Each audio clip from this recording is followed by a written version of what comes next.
The massive alien ship dropped out of hyperspace above Earth like a silver mountain floating in the black sky.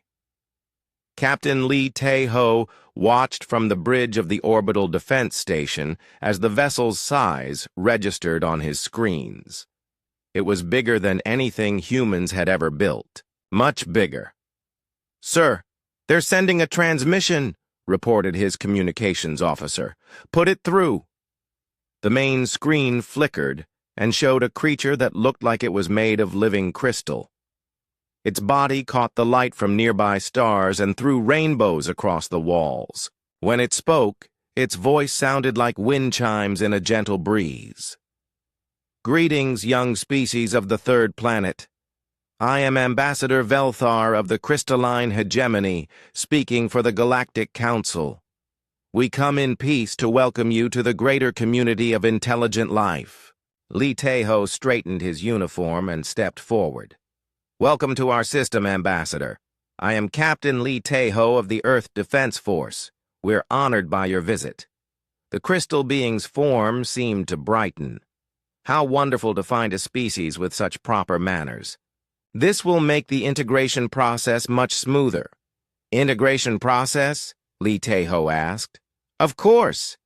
Once we complete the standard first contact protocols, Earth will become a junior member of the Galactic Council. Don't worry about the details now. We have teams ready to help guide your world through the transition. Your leaders will need to sign the protection treaty within the next few days." Lee Tae-ho felt something cold settle in his stomach. "I'm afraid there might be some confusion, Ambassador.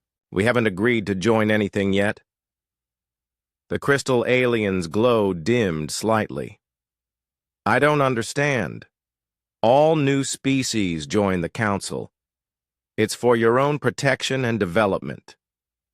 We appreciate the offer, but Earth needs time to consider this decision." "Time?" Velthar's voice took on a puzzled tone. "But you're still using chemical rockets for space travel. Your energy production is primitive. Your planetary government isn't even unified. You need our guidance."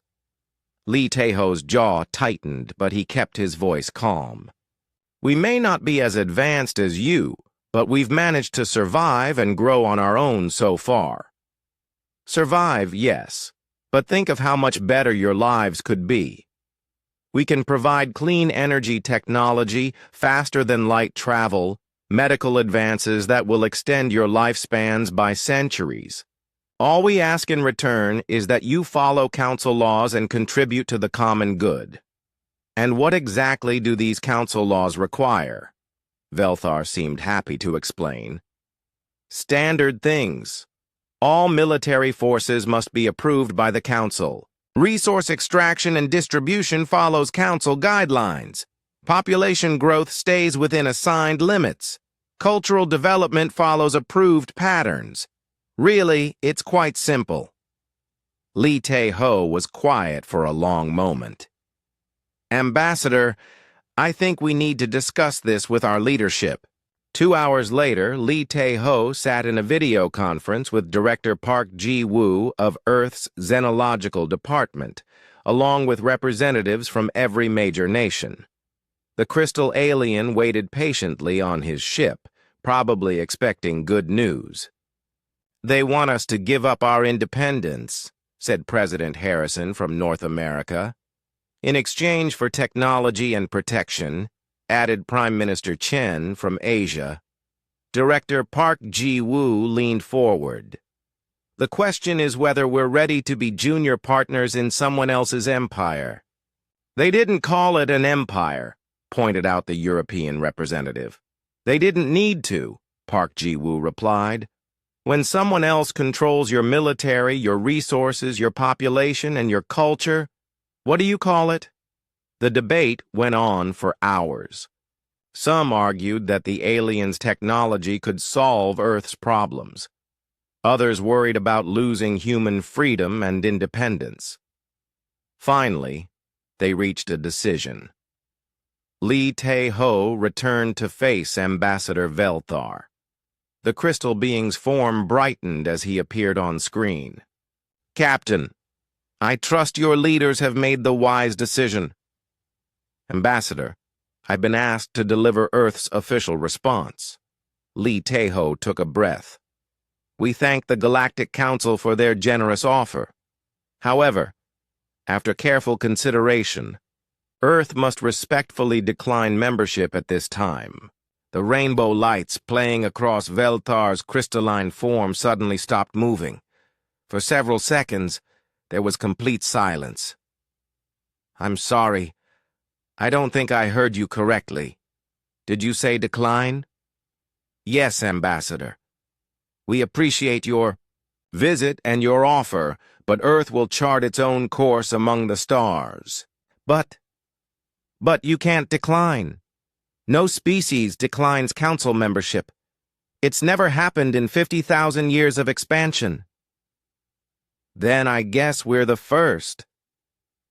Velthar's form began to pulse with agitated light. You don't understand.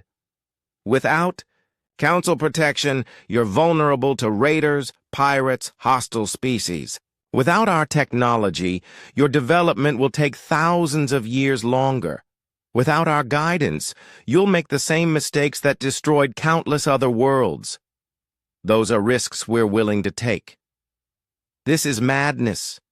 Your species will suffer and die unnecessarily. Lee Tae-ho's expression remained calm but firm. That's our choice to make. I need to consult with my superiors. This is completely unprecedented. Take all the time you need, Ambassador. Earth isn't going anywhere. After the transmission ended, Lee Tae-ho's communications officer turned to him. Sir, do you think we made the right choice? Lee Tae-ho looked out at the stars. I don't know, but I know we made our choice. That has to count for something. Meanwhile, aboard the crystal ship, Ambassador Velthar frantically sent messages across the galaxy.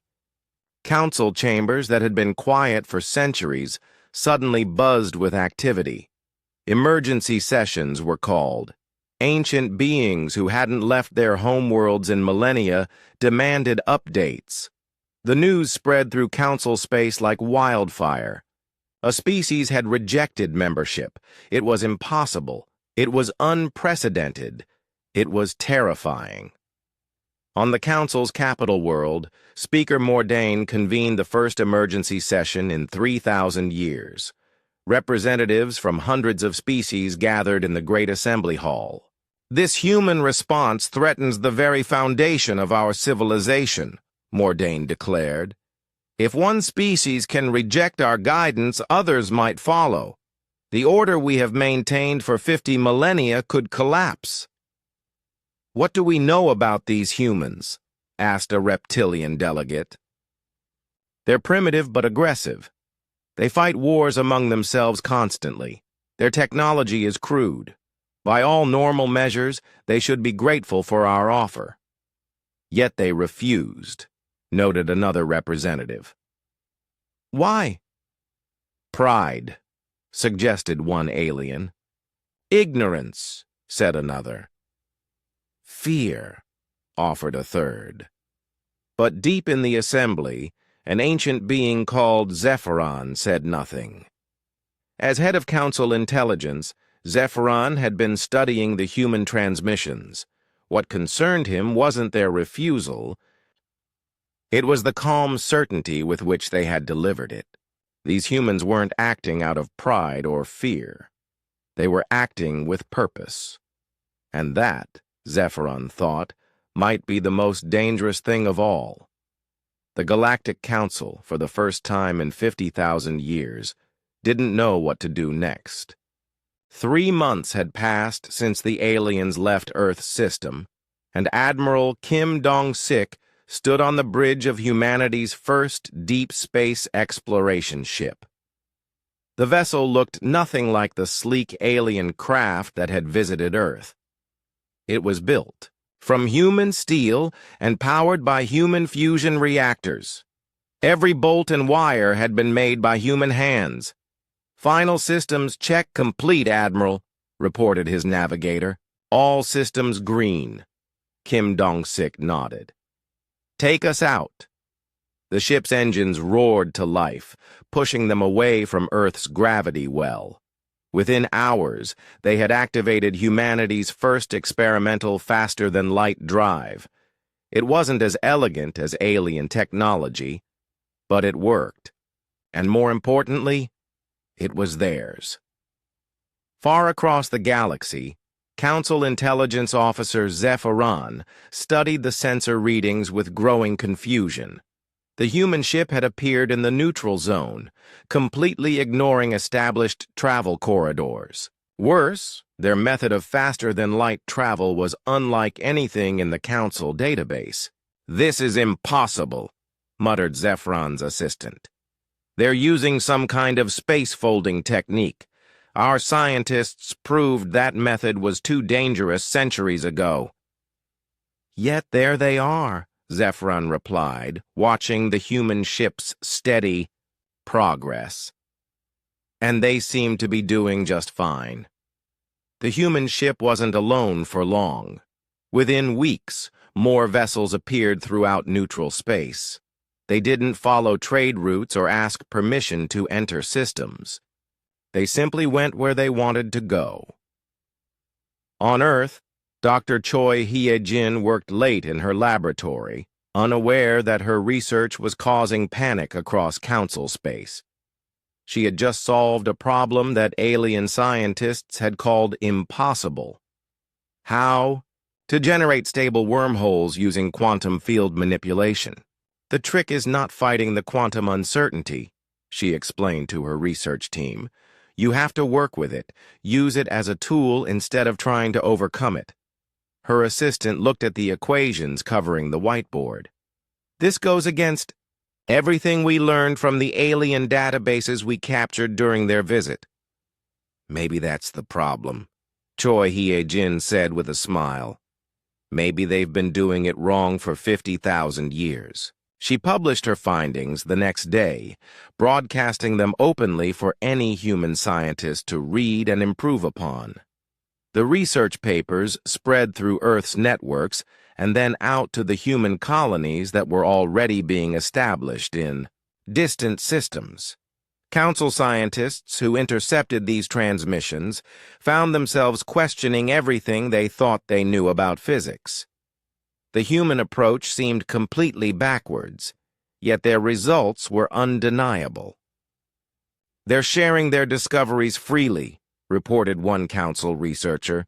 "No patents, no trade secrets, no restrictions. How do they maintain technological advantages?" "They don't," realized his colleague. "They're advancing so fast that they don't need to protect old discoveries. By the time anyone copies their work, they've already moved on to something better." Meanwhile, Colonel Yu Min Ho was establishing humanity's first independent colony on a world the Council had marked as uninhabitable. The planet's atmosphere was mostly carbon dioxide, its surface was covered in sulfuric acid lakes, and its gravity was 3 times Earth normal. "The environmental suits are holding up well," Yu Min Ho reported back to Earth. "The acid-resistant materials are performing better than expected." His team had landed 3 months ago with supplies for a 6-month mission. They were supposed to test whether humans could survive in extreme environments without alien help. Instead, they were thriving. "Sir, the atmospheric processors are ahead of schedule," reported his chief engineer. "We should have a breathable atmosphere in the Dome City within another 2 months." Yu Min Ho looked out at the hellish landscape through his suit's visor. "And the mining operations? The ore we're extracting is incredibly pure. These acid lakes are actually beneficial. They've concentrated the metals we need. Earth Command is going to be very interested in our reports." Back on Earth, news of the colony's success spread quickly. Humans had not only survived on a world the aliens called impossible to colonize, they were turning it into a profitable mining operation. The Council's reaction was swift and worried. Ambassador Velthar, still in Sol's system trying to understand humanity's rejection, sent increasingly desperate reports. "They're not following any known development patterns," he transmitted to the council. "Their technology advances in random directions. Their social structures are chaotic. Their colonies are established in places that should kill them. None of this makes sense according to our models." Speaker Mordain read the reports with growing alarm. "Have they requested any assistance? Any guidance?" "No," Velthar replied. "They seem determined to do everything themselves, even when we offer help." "And their response to our continued presence in their system?" "Polite, but firm. They acknowledge our right to be in neutral space, but they've made it clear we're not welcome near their planets. They're not hostile, just independent." On the Council homeworld, emergency meetings continued. Ancient aliens who had guided galactic development for millennia found themselves facing something they had never encountered, a species that didn't want their guidance. "Perhaps we should be more direct," suggested War Master Krelthos. "Show them the consequences of refusing Council protection." "You mean threaten them?" asked another delegate. "I mean educate them.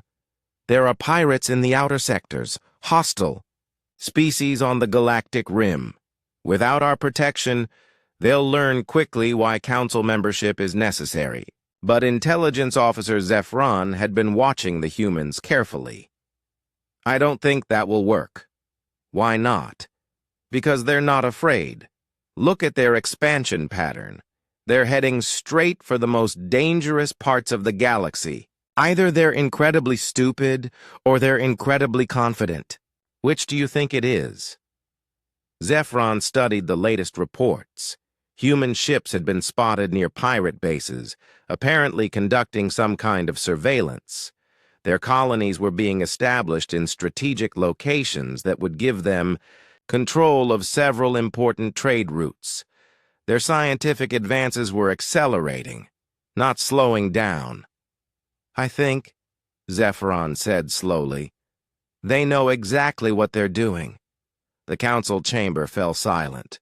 The idea that a primitive species might have a plan that didn't include them was almost unthinkable. On Earth, Director Park Ji-woo received reports from human colonies across 3 sectors. Production was up. Population was growing. New technologies were being developed and shared freely between settlements. Humanity was expanding faster than anyone had predicted. "They keep asking us the same question," Park Ji-woo told his staff. "Why don't we want their protection?" "What do you tell them?" "The truth. We don't need protection from people who want to control us." "And they don't understand that?" Park Ji-woo looked at the star charts showing human expansion. Red dots marked new colonies, blue lines showed trade routes, green areas indicated zones of human influence. It was growing rapidly. "I don't think they can understand it. They've been in control for so long they can't imagine anyone not wanting to be part of their system. Will they leave us alone? I doubt it, but that's not our problem right now. Our problem is making sure we're strong enough to stay independent when they decide to do something about us." The human expansion continued, unstoppable and unprecedented, and across the galaxy, the Galactic Council began to realize that their 50,000-year reign might be coming to an end. The Great Assembly Hall on the Council homeworld had never seen such chaos. Delegates from hundreds of species shouted arguments while Speaker Mordain tried to restore order. The human problem had grown beyond anyone's expectations. "The situation is intolerable," declared Representative Thekmore, his reptilian features twisted with anger. "These humans ignore our authority, reject our guidance, and now they're spreading their influence to other species." "What do you mean, spreading their influence?" asked a delegate from the Outer Rim. 3 minor species have begun trading with human colonies instead of following Council trade agreements. The humans offer better prices and don't demand cultural modifications in exchange. Murmurs of concern rippled through the assembly. The Council's economic system depended on controlled trade relationships. If species could get better deals elsewhere, the entire structure might collapse. Speaker Mordain raised his staff for silence. The Council has voted. We will implement corrective measures against the human species, effective immediately. Intelligence. Officer Zephron stood. Speaker, I must remind the Council that corrective measures have never been used before. We have no data on their effectiveness. Because no species has ever required them, Mordain replied. The humans will learn that independence comes at a cost. The corrective measures were announced throughout Council space within hours. All trade with human territories was forbidden. No Council species could provide assistance to human colonies. Human ships were banned from Council space and neutral zones. The economic blockade was complete. On Earth, Ambassador Song Yun-seo received the Council's ultimatum in her office at the Global Defense Headquarters. She read it twice, then called an emergency meeting with Earth's leadership. They want us to reconsider our position, she reported to the assembled ministers and generals. The trade restrictions go into effect tomorrow. They're cutting us off from all Council resources and markets. Defense Minister Oh Chang-min leaned forward. How much of our trade was with Council species? About 15% of our interstellar commerce. The rest is with independent species or our own colonies. Can we survive without it? Song Yun-seo smiled. They seem to think we can't, but they've made a mistake in their calculations. What kind of mistake? They assumed we needed them more than they needed us, but our colonies are producing rare minerals that Council species want. Our manufacturing techniques are more efficient than theirs, and our scientists keep making discoveries that their researchers can't match. The next day, Song Yun-seo broadcast Earth's official response to the Council's ultimatum. She stood before the cameras in her simple blue suit, her voice calm and professional. The Galactic Council has chosen to restrict our access to Council space and markets. We respect their right to control their own territory, just as we expect them to respect ours. Earth will continue to trade freely with any species that wishes to engage in mutual commerce. The message spread quickly through both human and Council networks. What shocked Council observers wasn't defiance. It was the complete lack of concern in the human response. Within a week, the consequences of the Council's action became clear. The Arcturus Mining Collective, a group of species on the Galactic Rim, announced they were withdrawing from Council membership to join humanity's growing trade network. The humans offer fair prices and don't interfere in our internal affairs, explained their representative. We see no reason to remain in an organization that forbids us from trading with our best customers. Captain Bae Soo-jin commanded one of humanity's merchant fleets, traveling between the Outer Rim colonies and independent species who had never joined the Council. Her ships carried human-manufactured goods and returned with raw materials and exotic technologies. Business has never been better, she reported to Earth Command. Word is spreading that human traders are reliable and fair. We're getting requests from species I've never heard of. Any problems with Council interference? They tried to stop us at the Kepler Junction last week.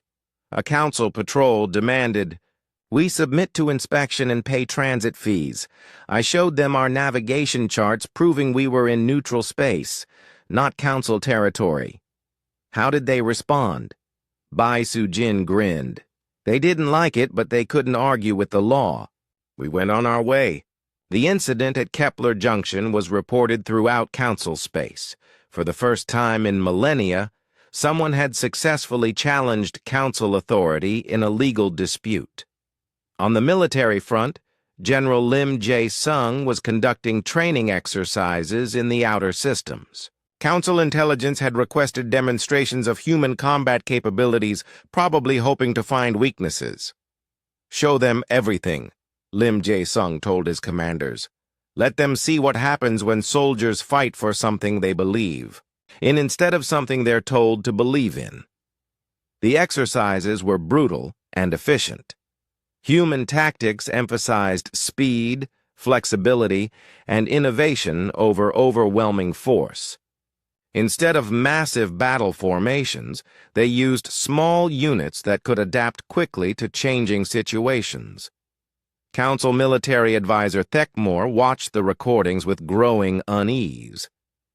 "Their combat doctrine is completely wrong according to established theory, yet it seems highly effective. How is that possible? They train their soldiers to think independently, to make decisions without waiting for orders from above. It creates chaos, but it also makes them unpredictable. Surely our superior numbers and technology would overcome such tactics." Thekmore wasn't sure. Perhaps, but the cost would be enormous, and there's no guarantee of success. These humans fight like they have nothing to lose.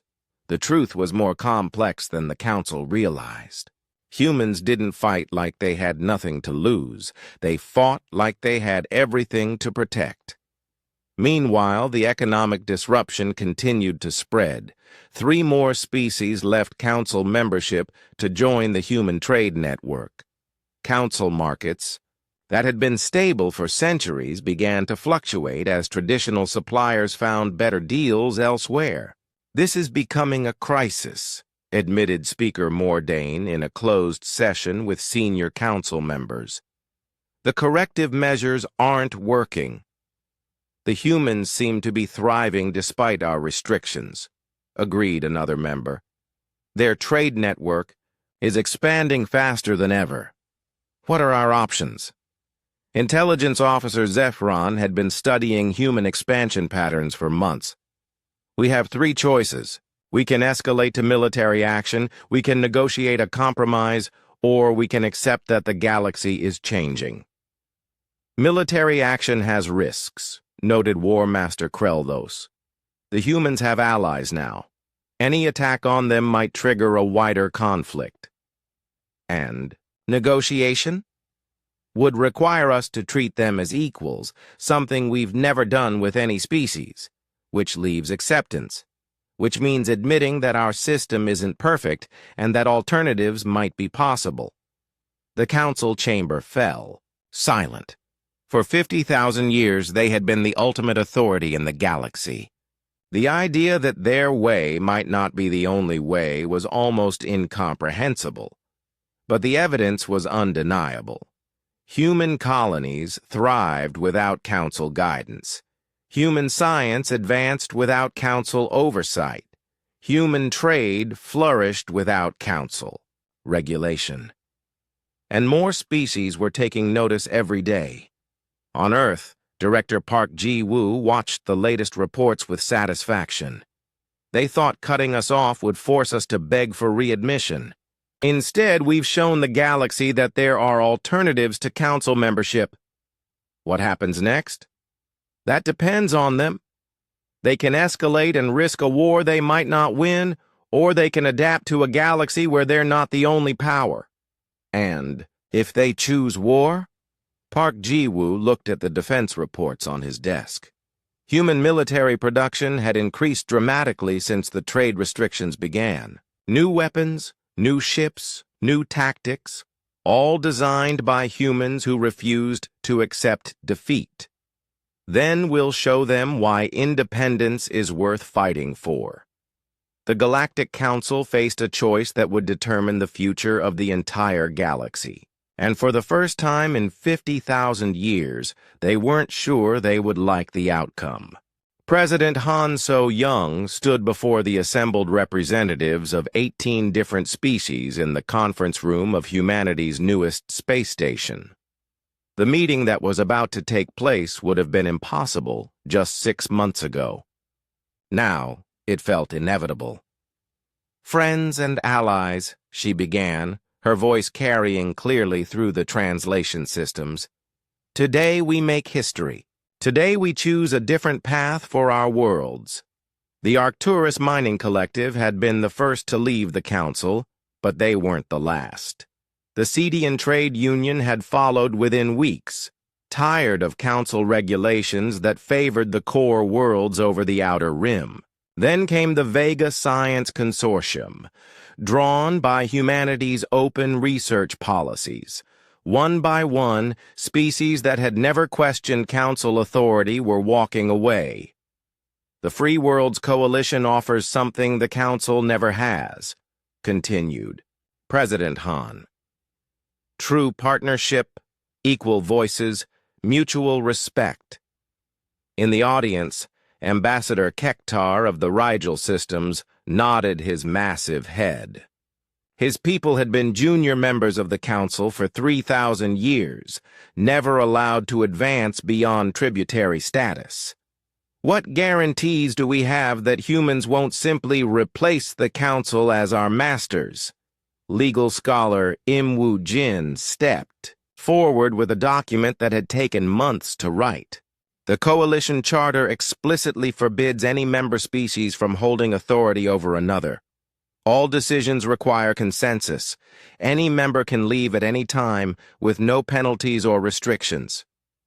"This is unprecedented," whispered another delegate. "A true democracy of worlds." The Charter was revolutionary. Unlike the Council's hierarchical system where ancient species ruled over newer ones, the Coalition treated all members as equals, regardless of age, technology, or size. Humans, with their mere decades of space travel, had the same voting power as species that had been starfaring for millennia. "The humans are teaching us something we had forgotten," observed Representative Sil-Ana of the Procyon Federation. "That being first doesn't make you right, and being older doesn't make you wiser." On the Council homeworld, Speaker Mordain read the intelligence reports with growing alarm. The Coalition now included 23 species controlling trade routes that had been Council territory for thousands of years. Worse, Council members were beginning to ask uncomfortable questions. "Why can't we trade freely like the Coalition species do?" demanded the representative from Tau Ceti. "Council regulations ensure fair distribution of resources," Mordain replied, but his voice lacked conviction. "Fair for whom? The core worlds get the best deals while we provide raw materials at fixed prices. The humans offer market rates for everything." Similar complaints echoed throughout the assembly. For the first time in millennia, Council members were openly questioning the system they had always accepted. Intelligence Officer Zephron watched the proceedings with fascination and horror. "The humans aren't just building an alternative to our system. They're exposing the flaws in our system." "What do you mean?" "Look at the species joining the Coalition. They're not primitives or rebels. They're stable, productive worlds that have been loyal Council members for centuries. They're leaving because the human system offers them something better." "Better how?" Zephron pulled up economic data on his display. "Freedom to set their own prices, choose their own trading partners, develop their own technologies without Council approval. The humans aren't offering them charity, they're offering them dignity." The cascade effect accelerated as news of the Coalition spread. On distant worlds, beings who had never heard of humans began to learn about the species that had said no to the Galactic Council and made it work. Intelligence analyst Joe Min-Ki worked from a hidden facility in the asteroid belt, monitoring Council communications. The intercepted messages painted a picture of growing panic among the galaxy's rulers. Council loyalty officers are being deployed to member worlds for the first time in recorded history, he reported to Earth Command. They're trying to prevent more defections, but it's not working. How many more species are considering leaving? At least 40 have made official inquiries about coalition membership. Twice that number have sent unofficial observers to our trade conferences. The numbers were staggering. If the trend continued, the Council would lose nearly a quarter of its membership within a year. On the military side, Fleet Admiral Shin Bok-nam was overseeing construction of the Coalition's first joint defense platforms.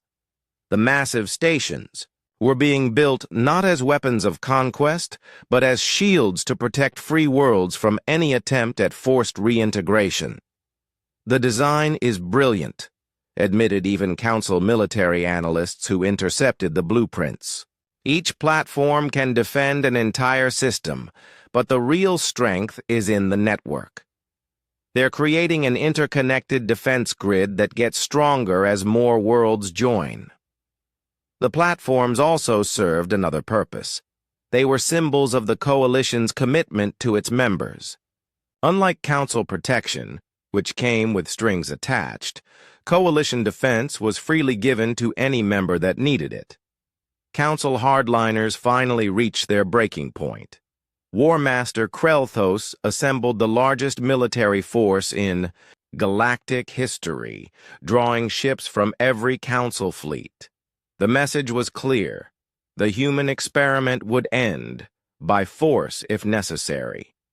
"We cannot allow this rebellion to continue," Krelthos declared to his officers. "If the humans succeed, our entire civilization collapses." The fleet gathered at the edge of Council space, its size visible to sensors throughout the galaxy. 5,000 warships, representing the military might of hundreds of species, prepared to restore order to a galaxy that was rapidly spinning out of control. Defense Minister Oh Chang-min received the intelligence reports on Earth and immediately called an emergency session of the Coalition Council. "They're coming," he announced to the assembled representatives. "The largest military force in galactic history is moving toward our space." Fear rippled through the chamber, but President Han So-young remained calm. This is the moment we knew would come. The question is, what do we do about it? "We could try to negotiate," suggested one delegate. "We could surrender," said another. "Or we could fight," added Admiral Shin Bok-nam. "The Coalition fleet isn't as large as theirs, but we have advantages they don't expect." "What kind of advantages?" "We're fighting for our freedom, not someone else's empire. Our crews know why they're here. Their crews are following orders they may not fully understand or believe in." The debate continued for hours, but the outcome was never really in doubt. The Coalition had been built by species that chose independence over safety, dignity over security. They wouldn't surrender that choice, no matter the odds. President Han So-young called for a vote. "All in favor of defending our freedom?" Every hand rose. Every voice said yes. Every species, from the mighty Arcturus Mining Collective to the tiny Kepler Research Station, chose to stand together. The message went out across Coalition space within the hour.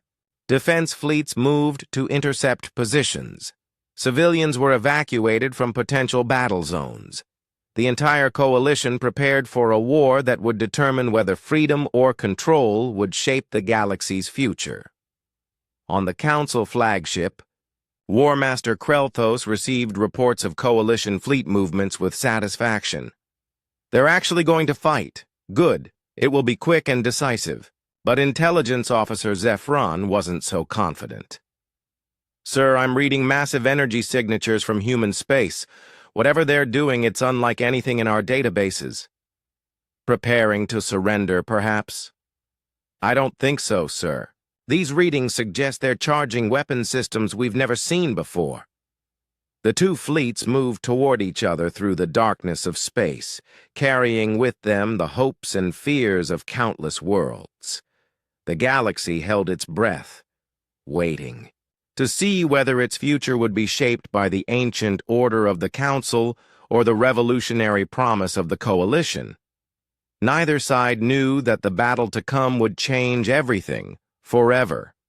The space between the two fleets crackled with tension that seemed to bend reality itself.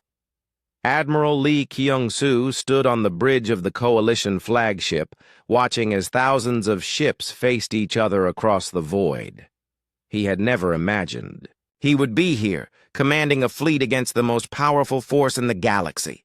"Status report," he called out. "Coalition fleet is in position, sir. 47 ships from 18 species, all weapons charged and ready." Lee Kyung-soo looked at the tactical display. 47 ships against 5,000. The numbers were impossible, but the alternative was surrender, and that was something the Coalition would never accept. On the Council flagship, War Master Krelthos studied the same display with confusion. "That's all? 47 ships?" "Sensors confirm, War Master.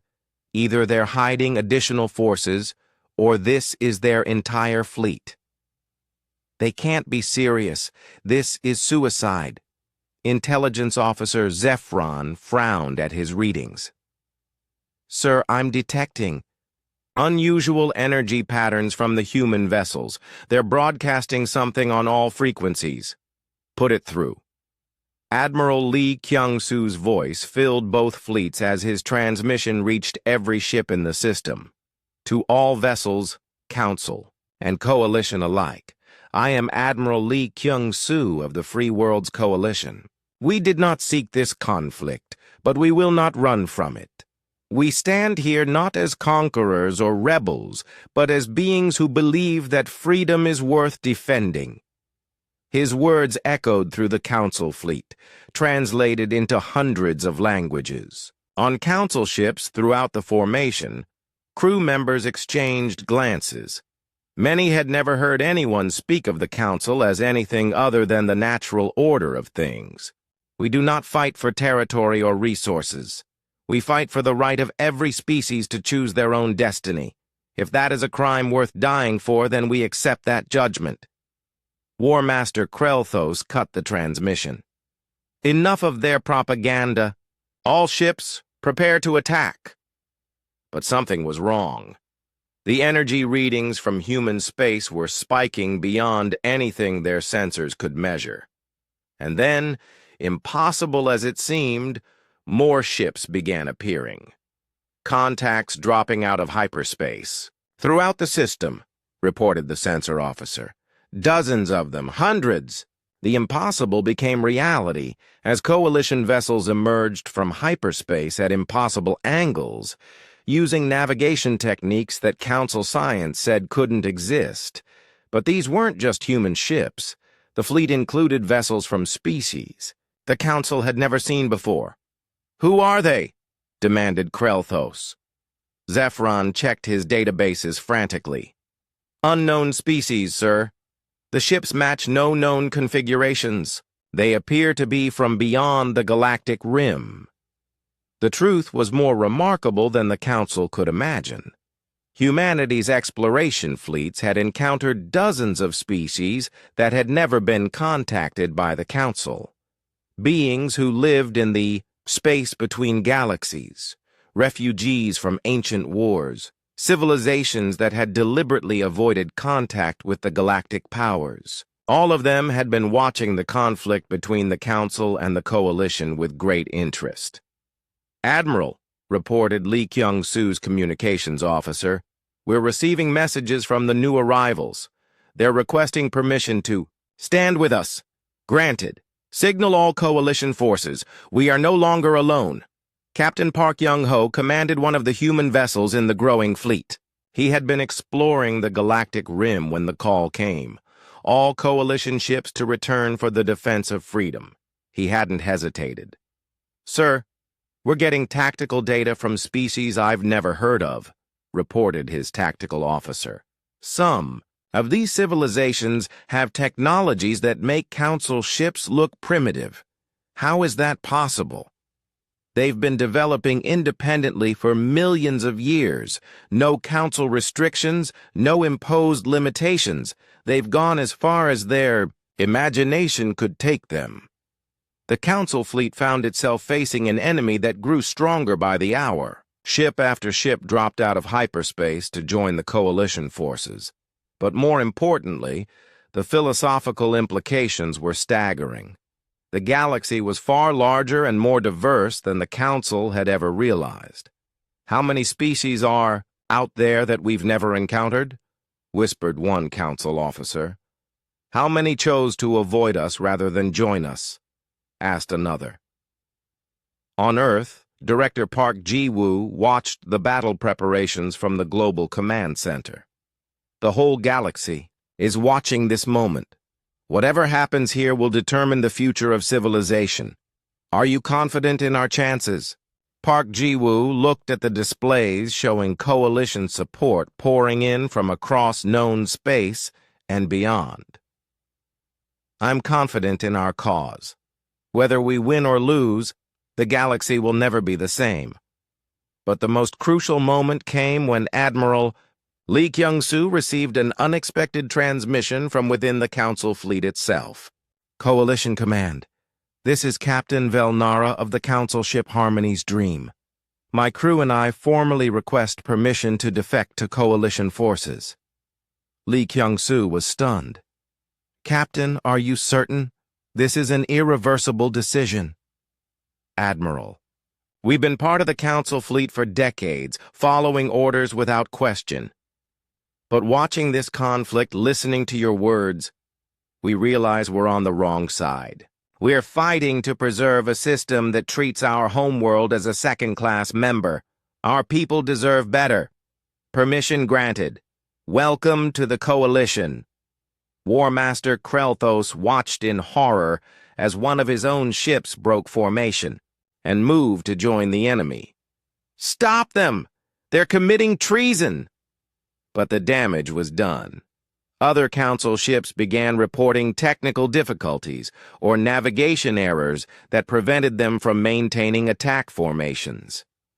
The reality was that many crews were having second thoughts about firing on beings whose only crime was wanting to be free.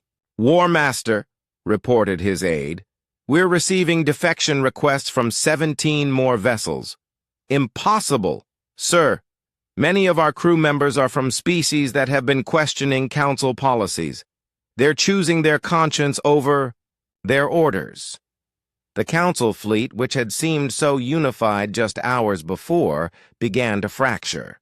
Ships that had flown together for centuries found themselves on opposite sides of a conflict that went deeper than military tactics. Admiral Lee Kyung-soo opened a channel to the entire system.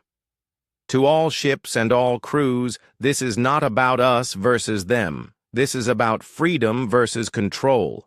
We welcome any being who chooses to stand with us, regardless of which fleet they started in." The offer was extraordinary.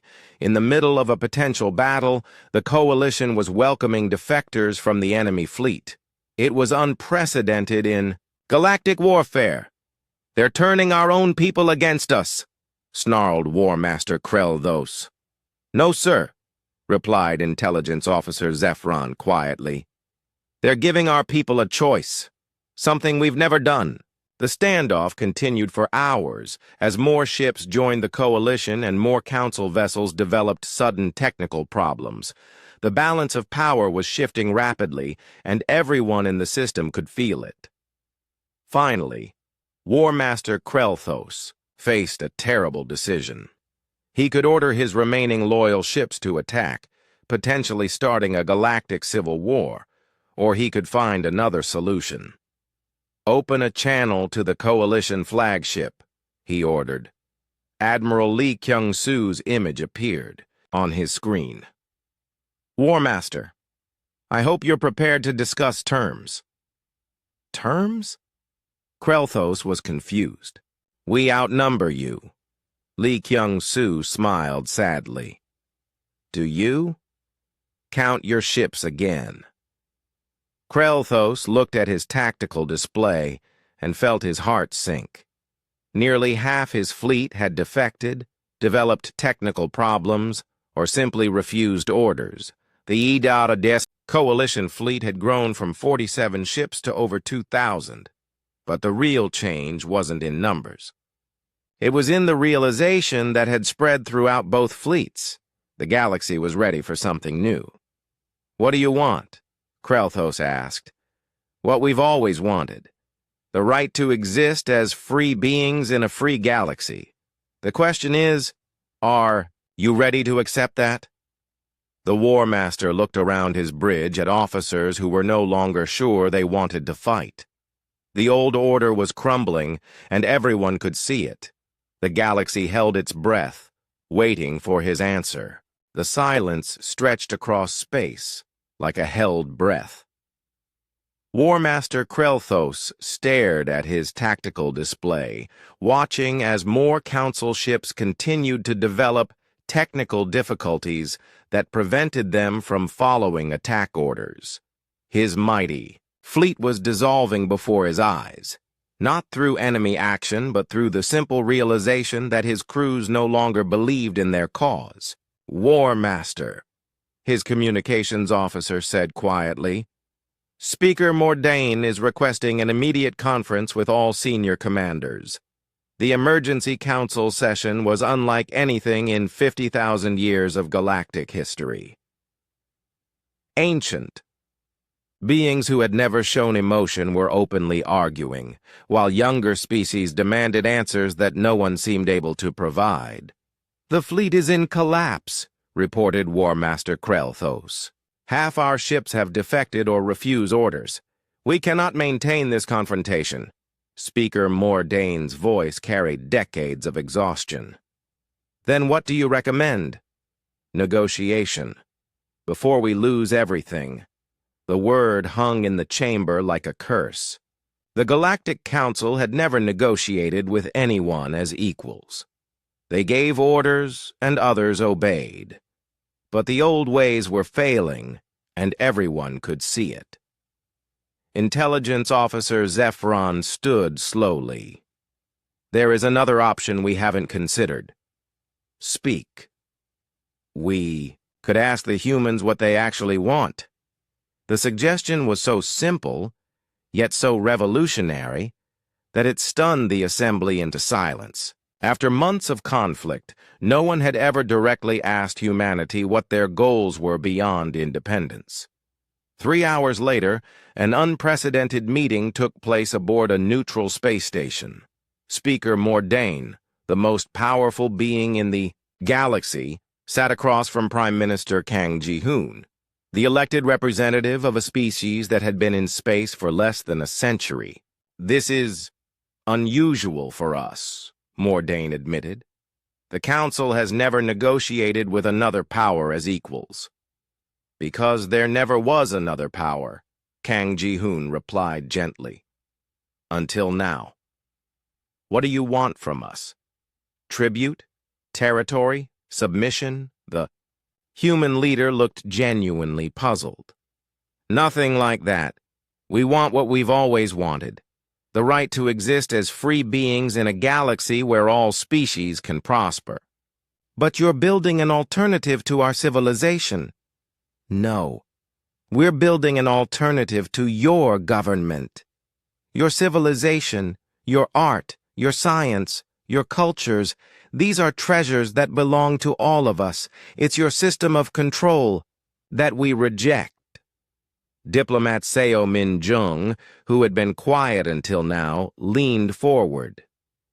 "Speaker, what if I told you that the galaxy could be larger, more diverse, more prosperous than you ever imagined? What if the Council didn't have to end, but could evolve?" The negotiations continued for days. What emerged was something unprecedented in galactic history. The Sol Accords, a complete restructuring of galactic governance that replaced hierarchy with partnership. "The new Galactic Federation will have no permanent leaders," explained Legal Scholar Imwu Jin to the assembled representatives. Each species maintains complete sovereignty over their own territory and internal affairs. Decisions affecting multiple species require consensus, not edicts from above. How is this different from chaos? Demanded a council hardliner. Because chaos implies disorder. This is ordered freedom, the ability to work together by choice rather than compulsion. The transformation wasn't immediate or easy. Some council species rejected the new system entirely and withdrew to isolated regions of the galaxy. Others embraced it with enthusiasm they hadn't felt in millennia. But most found themselves somewhere in between, cautiously optimistic about possibilities they had never been allowed to consider. Philosopher Nam Hee Young addressed the first session of the Galactic Federation from the Great Assembly Hall that had once housed only council members. Now it welcomed representatives from hundreds of species, including many that had never been contacted by the old regime. "We stand at the dawn of a new age," she said, her words translated into thousands of languages. "For the first time in galactic history, we have the chance to build a civilization based on mutual respect rather than enforced unity." The changes rippled outward from the political to the practical. Trade routes that had been regulated for millennia opened to free commerce. Scientific research that had been restricted began flowing freely between species. Cultural exchanges that had been carefully controlled became spontaneous celebrations of diversity. Captain Park Young-ho found himself commanding joint exploration, missions that would have been impossible under the old system. His crew included beings from dozens of different worlds, all working together to map the unexplored regions of the galaxy. "The universe is so much bigger than we thought," he told his mixed crew as they prepared to investigate a nebula that previous expeditions had been forbidden to approach. "Imagine what we'll discover when we're free to look everywhere." The old council races struggled to adapt to their new reality. Some embraced the change, finding freedom from responsibilities they had never wanted. Others mourned the loss of their special status, though few were willing to fight for its return. Intelligence Officer Zephron, now serving as the Federation's first Director of Interspecies Relations, worked from an office that welcomed visitors from across the galaxy instead of monitoring them in secret. "The humans taught us something profound," he confided to a colleague. "They showed us that power isn't about controlling others. It's about empowering them to control themselves." "AudioBook. You miss the old system?" Zephron looked out his window at the bustling space station where dozens of species worked together on projects that ranged from scientific research to artistic collaboration. "How can you miss a cage when you finally learn to fly?" Military transformation was equally dramatic.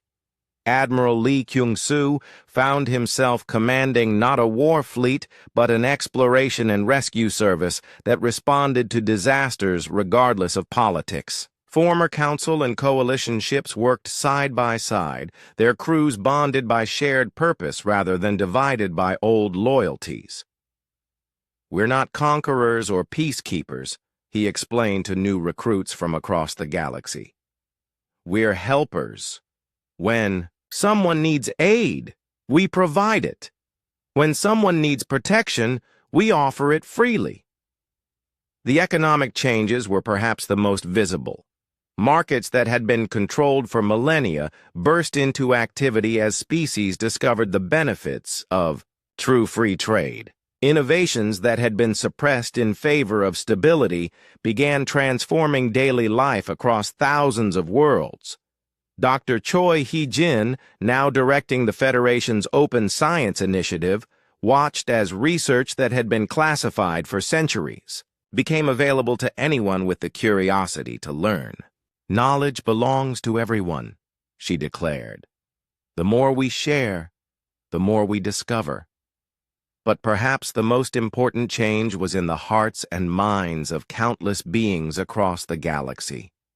For the first time in their lives, they were free to choose their own path, to dream their own dreams, to build their own futures. President Han So-young, now serving as the Federation's first rotating chairperson, reflected on the journey that had brought them to this moment. We didn't set out to overthrow the galaxy's government. We just wanted to be free. But freedom, it turns out, is contagious. Any regrets? Asked her aide. Han So-young looked at the reports flowing across her desk. New colonies thriving, new species making first contact, new discoveries expanding the boundaries of known science. The galaxy was more active, more diverse, more alive than it had been in 50,000 years. Only one, she said with a smile, that it took us so long to realize what was possible. The story of humanity's rejection of galactic diplomacy had become the story of the galaxy's rejection of ancient limitations. The beings who had once panicked at Earth's independence now celebrated it as the beginning of true galactic civilization. And in the depths of space, on ships crewed by dozens of different species, explorers pushed ever outward into the unknown, driven by a dream that had started with a simple human concept, that every being in the universe deserved the right to chart their own course among the stars. The galaxy had learned to fly, and the sky was no longer the limit.